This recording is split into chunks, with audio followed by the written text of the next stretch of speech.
inel de aur.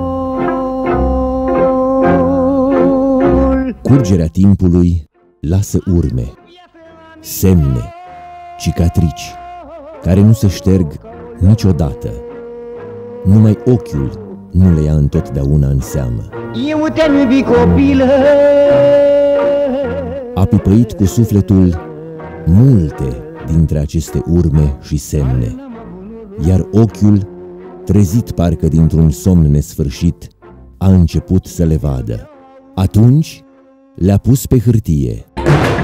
Marius Cilibia, 2011, la Furca Văii, lansează Balade pentru serii triste, la editura Măiastra din Târgu Jiu.